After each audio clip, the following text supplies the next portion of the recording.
Good morning students. अब आज हम स्टार्ट कर रहे हैं आपका पेपर फर्स्ट, ठीक है, जो है आपका cell biology, genetics and plant breeding के बारे में, ठीक है। तो आपको पता है फर्स्ट पेपर में आपकी पूरी सेल बायोलॉजी है, तो सेल बायोलॉजी में आपके सारे सेल ऑर्गेनल्स के बारे में है। तो फर्स्टली हम बात करते हैं सेल ऑर्गेनल के बारे में। तो जितने भी सेल ऑर्गेनल आपके सिलेबस में उन सब के बारे में, उसके बाद हम आगे के यूनिट्स डिस्कस करेंगे, ठीक है। तो जितने भी सेल ऑर्गेनल हैं उनमें हम पहले सेल ऑर्गेनल के बारे में बात करते हैं। आज हम पढ़ेंगे लाइसोसोम के बारे में। किसके बारे में? लाइसोसोम, ठीक है। Lysosome, nucleus, Golgi body, ER, mitochondria, chloroplast, ये सभी सेल ऑर्गेनल हैं आपके सिलेबस में, जिसमें हम एक एक करके इन सबको डिस्कस करेंगे। फर्स्टली हम डिस्कस करते हैं लाइसोसोम को। लाइसोसोम क्या होता है? First discovered by Christian D डुबे इन 1955। किसने खोज की थी इसकी? क्रिश्चियन डी डुबे ने इसकी खोज की थी 1955 में, ठीक है। इन्हें आत्मघाती थैली भी कहते हैं। क्या कहते हैं? आत्मघाती थैली। आत्मघाती थैली क्यों कहते हैं? क्योंकि लाइसोसोम ही वे ऑर्गेनल हैं जब अगर किसी सेल में कोई खराबी हो जाए या जो सेल है वो किसी वायरस या बैक्टीरिया से इन्फेक्ट हो जाए, तो लाइसोसोम क्या करते हैं? उस सेल का पाचन कर देते हैं, मतलब अपनी ही कोशिका का पाचन ये लाइसोसोम खुद कर देते हैं। एक तरीके से क्या कर सकते हैं? सुसाइड। जैसे कोई सेल है, ये सेल है, माना इसमें कोई इंजरी हो गई, मतलब ये ख़राब हो गई, तो इसके आसपास की सेल्स भी ख़राब होंगी। यहाँ पे जो दूसरी सेल है इससे इन्फेक्शन हो सकता है इनको। तो इसमें जो लाइसोसोम है, ये इसका लाइसोसोम है, ये क्या करेगा? अपनी ही सेल को खुद मार देगा। क्या करेगा? खुद की सेल को खुद ही मार देगा। इसीलिए खुद की ही सेल का सुसाइड खुद कर लेते हैं, इसीलिए इन्हें कहते हैं सुसाइडल बैग और आत्मघाती थैली, ठीक है। अपनी ही सेल को उसी का लाइसोसोम खुद मार देता है। कब? जब उस सेल में कोई इंजरी हो जाती है, ठीक है, या वो सेल खराब हो जाती है, जिससे कि आसपास की जो सेल्स हैं उनको इसका इन्फेक्शन ना हो, ठीक है। नेक्स्ट है लाइसोसोम एकल झिल्ली युक्त कोशिकांग है, मतलब एक सिंगल मेम्ब्रेन बाउंड ऑर्गेनल है। एक सिंगल मेम्ब्रेन होती है, ठीक है, सिंगल मेम्ब्रेन बाउंड ऑर्गेनल है, जिसमें बहुत सारे जल अपघटनीय एंजाइम पाए जाते हैं। क्या पाए जाते हैं? बहुत सारे जल अपघटनीय एंजाइम पाए जाते हैं, ठीक है। लाइसोसोम कोशिकीय घटकों तथा मैक्रोमोलिक्यूल्स के डाइजेशन में हेल्प करते हैं। क्या करते हैं? अब ये खुद की कोशिका के घटक है, उनको मारने में हेल्प करते हैं। लाइसोसोम क्या होते हैं? एक सिंगल मेम्ब्रेन बाउंड है, इसके अंदर बहुत सारे एंजाइम्स उपस्थित होते हैं, ठीक है। और ये एंजाइम्स क्या करते हैं? सेल का पाचन करते हैं, डाइजेशन करने में हेल्प करते हैं। लाइसोसोम कोशिकीय घटकों तथा मैक्रोमोलिक्यूल्स के डाइजेशन में हेल्प करते हैं। इनमें 40 प्रकार तक के जल अपघटनीय एंजाइम पाए जाते हैं। 40 प्रकार तक अलग अलग एंजाइम्स इसके अंदर पाए जा सकते हैं, जैसे protease, nuclease, glycosidase, lipase, phospholipase, phosphatase, sulfatase आदि, ठीक है। ऐसे बहुत सारे एंजाइम यहाँ पे पाए जा सकते हैं। अब हम इनकी बात करें कौन सी कोशिका में मिलते हैं, तो वितरण सभी यूकैरियोटिक कोशिकाओं में उपस्थित होते हैं। सारी की सारी यूकैरियोटिक जितनी भी कोशिकाएं होती हैं सभी में लाइसोसोम पाए जाते हैं, लेकिन आरबीसी यानी लाल रुधिर कणिकाएं, रेड ब्लड सेल में ये अनुपस्थित होते हैं, ठीक है। लाइसोसोम अनुपस्थित होते हैं किसमें? आरबीसी में। बाकी सभी जितनी भी यूकैरियोटिक कोशिकाएं उन सब में लाइसोसोम पाया जाता है, ठीक है।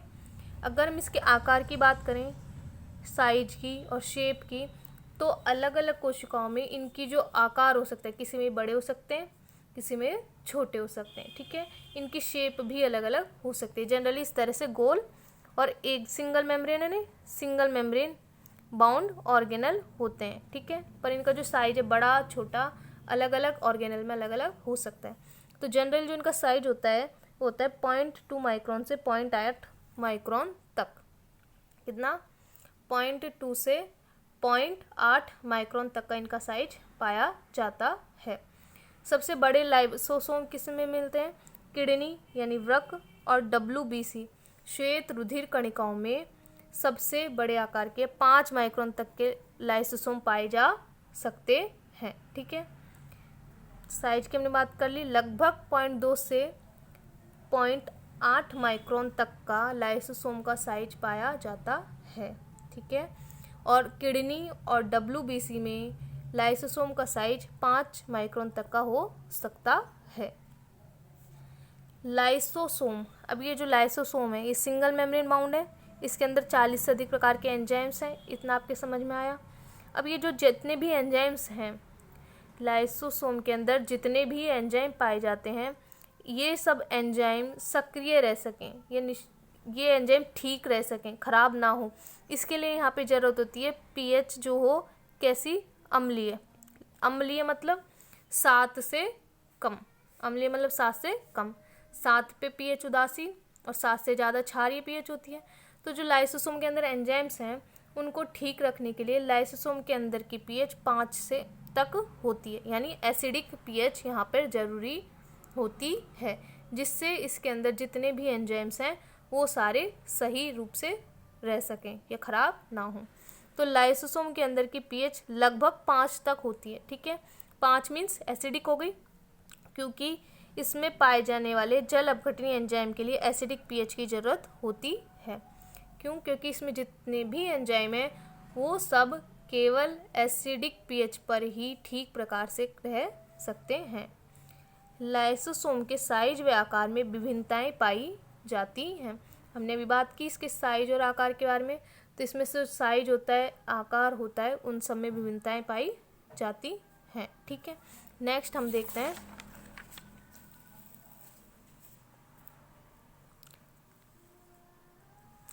लाइसोसोम। अभी हमने बात की लाइसोसोम के अंदर क्या मिलती है, एसिडिक पीएच। ये लाइसोसोम है, इसके अंदर बहुत सारे एंजाइम्स हैं। इन एंजाइम्स में क्या मिलती है, पीएच कैसी होती है, लगभग 5 एसिडिक। तो लाइसोसोम में एसिडिक पीएच बनाए रखने के लिए इसकी मेम्ब्रेन पर H+ पंप चलता है। क्या होता है, H+ पंप चलता है। यह पंप ATP का यूज करते हैं H+ आयन को लाइसोसोम के अंदर पंप करने के लिए। ये जो लाइसोसोम है, ठीक है, सिंगल मेम्ब्रेन बाउंड ऑर्गेनल है। अब पीएच एसिडिक बनाए रखने के लिए क्या ज़रूरी है, H+ आयन। जितनी ज़्यादा मात्रा में H+ आयन होंगे वहाँ के एनवायरनमेंट की पीएच उतनी ही कम हो जाएगी। ठीक है, जितने ज़्यादा H+ आयन वहाँ के एनवायरनमेंट की पीएच क्या हो जाएगी, उतनी ही कम हो जाएगी। ठीक है, तो एसिडिक पीएच की ज़रूरत पड़ती है लगभग 5। तो यहाँ पे H+ आयन, ये लाइसोसोम किसी सेल के अंदर होगा, यहाँ पे कोई सेल है उसके अंदर इसका लाइसोसोम है। तो लाइसोसोम उस सेल में से बहुत सारे H+ आयन का मूव कर लेता है, अंदर की तरफ मूव करता है। करता कैसे है, ये जो पंप है इसकी मेम्ब्रेन पर, इसको कहते हैं H+ पंप। क्या कहते हैं, H+ पंप। ये H+ पंप ATP से ADP का यूज करता है, ATP का यूज करता है और बहुत सारे हाइड्रोजन आयन को अंदर भेजता रहता है। जब इसमें बहुत सारे हाइड्रोजन आयन अंदर जाएंगे तो इसकी पीएच अपने आप ही एसिडिक या कम हो जाएगी। ठीक है, तो यहाँ पे बहुत सारे हाइड्रोजन आयन भेजता है अंदर, और हाइड्रोजन आयन को अंदर भेजने के लिए इसकी मेम्ब्रेन पर एक पंप चलता है जिसको हम H+ पंप कहते हैं। अब हाइड्रोजन आयन जो अंदर जाते हैं इसके लिए एनर्जी की ज़रूरत किससे मिलती है, तो ये एनर्जी कौन देता है, ATP, एडिनोसिन ट्राईफॉस्फेट, यह एनर्जी देता है। ATP किस में कन्वर्ट हो जाता है, ADP में।